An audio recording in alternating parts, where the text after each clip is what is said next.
नमस्कार, स्वागत है आप सभी का सुजस सारांश की इस क्लास में। मैं हूं आपके साथ विपिन कुमार शर्मा और इस क्लास में हम पढ़ते हैं राजस्थान का करंट अफेयर्स, जिसका आधार होता है राजस्थान सरकार की सुजस पत्रिका, जो कि राजस्थान सरकार के सूचना एवं जनसंपर्क विभाग द्वारा प्रकाशित की जाती है। तो शुरुआत करते हैं हेडलाइंस के साथ। सबसे पहली खबर किस चीज़ को लेकर है? यह है उत्तर मैट्रिक छात्रवृत्ति योजना, जिसमें आवेदन एवं पंजीकरण अब 28 फरवरी तक किए जा सकेंगे। दूसरी जानकारी है प्रदेश में अब साइबर सुरक्षा के लिए एक नया केंद्र बनाया जाएगा।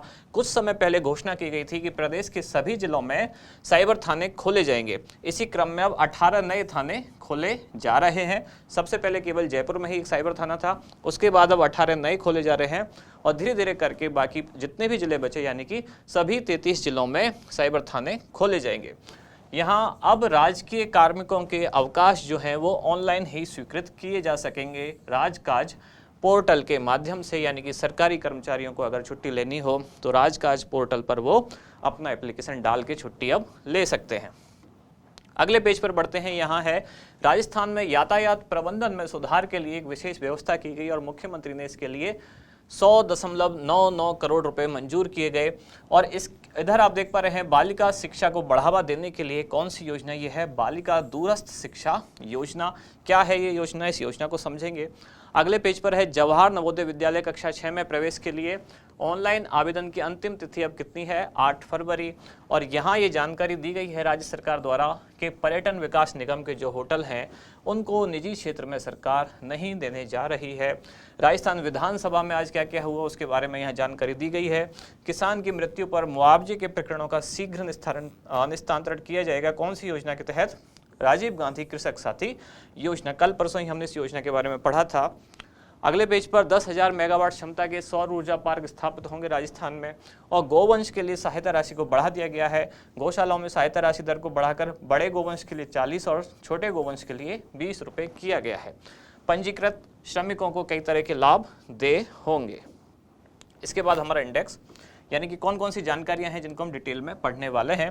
सबसे पहले साइबर सुरक्षा के लिए एक नया केंद्र बनेगा और इसी से संबंधित दूसरी जानकारी कि राजस्थान के सभी जिलों में खोले जाएंगे साइबर थाने। इसके बाद है उत्तर मैट्रिक छात्रवृत्ति योजना। योजना क्या है? कौन कौन इसके लाभान्वित वर्ग होंगे, यानी कि पात्रता क्या होगी और किसको फायदा मिलेगा। और ऐसे ही लास्ट में चौथी योजना है बालिका दूरस्थ शिक्षा योजना। चारों को पढ़ते हैं। सबसे पहले स्टार्ट करते हैं। क्या? साइबर सुरक्षा के लिए नया केंद्र बनाया जाएगा। उद्देश्य नाम में ही पता चल रहा है कि आजकल साइबर अपराध बहुत ज़्यादा हो रहे हैं। आम जनता इंटरनेट से होने वाले अपराधों से बहुत ज़्यादा परेशान है, तो आम जनता को इंटरनेट से जुड़े अपराधों के प्रति सुरक्षा प्रदान करना, इसके लिए यानी कि सेंटर को खोलने के लिए मुख्यमंत्री द्वारा कितना बजट? तो 18.4 करोड़ रुपए का बजट स्वीकृत किया गया है। आगे इसका विवरण देखते हैं कि राज्य में centre for cyber security, counter terrorism and anti insurgency ये स्थापित किया जाएगा। ये सेंटर का पूरा नाम होगा centre for cyber security, counter terrorism and anti insurgency. इसमें राज्य पुलिस रेंज अथवा आयुक्तालय, इन दोनों में से एक, मतलब जहां आईजी रेंज होती है या फिर जहां कमिश्नरेट होता है, तो या तो पुलिस रेंज स्तर पर या आयुक्तालय स्तर पर तथा जिला स्तर पर एक एक साइबर लैब तैयार की जाएगी। अगली योजना क्या है कि राजस्थान के सभी जिलों में खुलेंगे साइबर थाने। ये दरअसल पहली वाली न्यूज़ से ही संबंधित जानकारी है, पहले भी हम इसको एक बार पढ़ चुके हैं। तो राज्य सरकार द्वारा 32 जिलों में साइबर थाने खोलने हेतु स्वीकृति जारी की गई। 32 जिलों में क्यों? क्योंकि पहले से ही जयपुर में एक साइबर थाना संचालित है। आज की न्यूज़ में भी आपने देखा होगा, फ्रंट पेज पर ही था कि 18 जिलों में साइबर थाने खोलने के लिए मंजूरी दे दी गई है। यानी कि ये जो 32 जिलों में स्वीकृति दी गई है उसमें धीरे धीरे अब खुलने शुरू होंगे। तो अभी फिलहाल 18 में शुरू होने वाले हैं। अभी तक केवल जयपुर में ही एक साइबर थाना संचालित है। इसके बाद प्रदेश के सभी 33 जिलों में अब साइबर थाने खोले जाएंगे। साइबर थाने के अधिकारी और जो पुलिसकर्मी होंगे वो संबंधित जिले के पुलिस अधीक्षक के प्रत्यक्ष पर्यवेक्षण में कार्य करेंगे। यानी कि जिले के जो एसपी होंगे उनके अधीक्षण में, उनके सुपरविजन में ये थाने संचालित होंगे। जयपुर और जोधपुर आप जानते हैं ये दो ही शहर राजस्थान के ऐसे हैं जहां पुलिस कमिश्नरेट है। आप में से कमेंट्स में किसी ने भी पूछा था कि कुल कितने ऐसे शहर हैं जहां पुलिस कमिश्नरेट प्रणाली अभी है, तो अभी तक 2 में ही है। तीसरा कोटा है जहां शुरू होने वाली है। तो जयपुर और जोधपुर के थानों के जो अधिकारी होंगे वो किसके अधीन काम करेंगे, तो कमिश्नरेट के जो डीसीपी होंगे अब उनके प्रत्यक्ष पर्यवेक्षण में काम करेंगे। जहां कमिश्नरेट सिस्टम नहीं है, यानी कि बाकी के जो जिले हैं वहां जो एसपी होंगे जिले के, उनके अधीन काम करेंगे, और जहां कमिश्नरेट सिस्टम है वहाँ डीसीपी के अधीन ये थाने संचालित होंगे। और साइबर थाने में जो थाना अधिकारी होंगे वो कौन होंगे, तो पुलिस उप अधीक्षक, यानी कि जिसको हम क्या कहते हैं, डीएसपी या डीवाईएसपी। तो साइबर थाने के जो थाना अधिकारी होंगे वो कौन होगा, डीएसपी रैंक के कोई अधिकारी होंगे।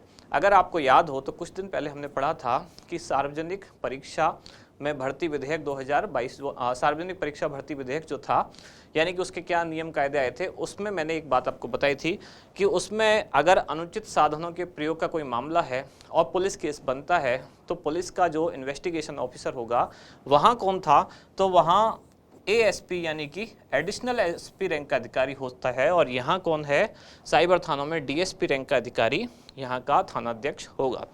वहाँ थानाध्यक्ष की जरूरत ही नहीं है, वहाँ केस का इन्वेस्टिगेशन ऑफिसर जो होगा वो एडिशनल एसपी होगा। दोनों में कौन बड़ा अधिकारी होता है, तो डीएसपी से एक रैंक ऊपर होता है एएसपी यानी कि एडिशनल एसपी। याद रखें दोनों चीज़ें कि सार्वजनिक परीक्षा भर्ती विधेयक जो है उसमें एडिशनल एसपी यानी कि अतिरिक्त पुलिस अधीक्षक वो होंगे उसके इन्वेस्टिगेशन ऑफिसर। और ये जो साइबर थाने बनाए जा रहे हैं, यहाँ थाना के जो थाना इंचार्ज होंगे या थाना अधिकारी होंगे वो डीएसपी रैंक के अधिकारी होंगे। अगली योजना है उत्तर मैट्रिक छात्रवृत्ति योजना। उत्तर मैट्रिक छात्रवृत्ति हेतु अभी मोबाइल ऐप प्रारंभ किया गया है। इस योजना के लाभार्थी कौन है, तो एससी, एसटी, ओबीसी, ईडब्ल्यूएस और विशेष पिछड़ा वर्ग के विद्यार्थी योजना के लाभान्वित हैं। किस विभाग द्वारा संचालित है, तो सामाजिक न्याय एवं अधिकारिता विभाग इस योजना का संचालन करता है।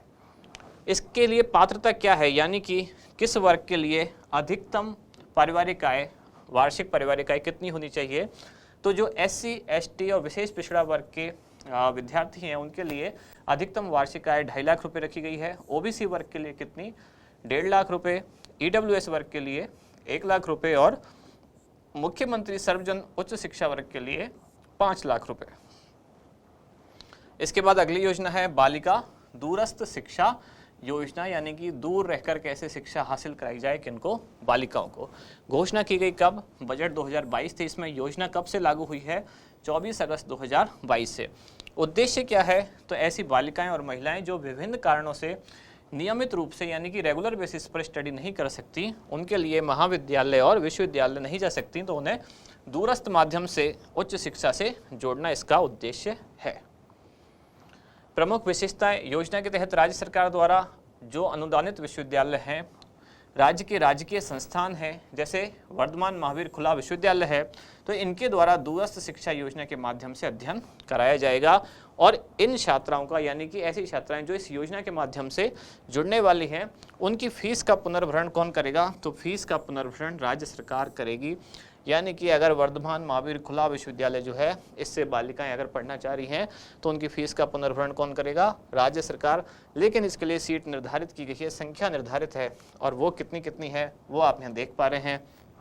स्नातक स्तर पर कितनी रखी गई है, 16,000, स्नातकोत्तर पर 5,300, डिप्लोमा पर 10,000, पीजी डिप्लोमा 3,000 और सर्टिफिकेट कोर्स की 2,000। ये फीस नहीं है, ये सीटों की संख्या है। इतनी सीटों की संख्या निर्धारित की गई है, यानी कि एक वर्ष में कुल 36,300 बालिकाओं की फीस का पुनर्भरण राज्य सरकार करेगी, जो कि दूरस्थ शिक्षा योजना के माध्यम से पढ़ना चाह रही हैं। लास्ट में हमारा अभ्यास प्रश्न क्या है कि बालिका दूरस्थ शिक्षा योजना किस तिथि से लागू की गई, 19 नवंबर 2021, 20 अगस्त 2020, 9 सितंबर 2022 या 24 अगस्त 2022। बढ़ें आगे। इसके बाद आपके लिए एक छोटी सी जानकारी, आप में से बहुत सारे लोग पिछले कुछ दिन से लगातार पूछ रहे थे कि फ्लैगशिप योजनाओं वाली क्लास कब शुरू होने वाली है। तो आप केवल फ्लैगशिप योजनाओं के लिए पूछ रहे थे, अब हम यहाँ आपके साथ डिस्कस करने वाले हैं राज्य सरकार की सभी 33 फ्लैगशिप योजनाएं प्लस 60 से अधिक जो अन्य जन कल्याणकारी योजनाएं हैं। यानी कि लगातार पिछले कई साल से कुछ योजनाएं चली आ रही हैं, बार बार एग्जाम में भी पूछी जा रही हैं। कुछ योजनाएं ऐसी हैं जो एग्जाम के पॉइंट ऑफ व्यू से काफ़ी इंपॉर्टेंट हैं, लेकिन वो फ्लैगशिप योजनाओं में अभी शामिल नहीं है। तो उनको भी हम सारी योजनाओं को, यानी कि आप शॉर्ट में कह सकते हैं कि राजस्थान की जितनी भी योजना है हम कोशिश करेंगे एक ही साथ एक ही वीडियो में पढ़ लें। और ये लगभग कुल कितनी होने वाली हैं, तो कुल ये 93 प्लस यानी कि 100 के आसपास होने की संभावना है, जो हम किस दिन पढ़ने वाले हैं 5 फरवरी को। ये लाइव क्लास होगी कब, 5:15 बजे, और ये सर आपको पढ़ाने वाले हैं। देखते हैं कैसा पढ़ा पाते हैं, क्या स्टूडेंट इनसे सेटिस्फाई हो पाते हैं, ये देखने वाली बात होगी। कब, 5 फरवरी शाम को 5:15 बजे। तो जिन लोगों ने इस क्लास का इंतज़ार किया, लगातार उन्होंने कमेंट किए कि हम इसी क्लास के भरोसे हैं, या हमारे भरोसे कहने का मतलब कलाम संस्थान के भरोसे, उन सभी को बहुत धन्यवाद।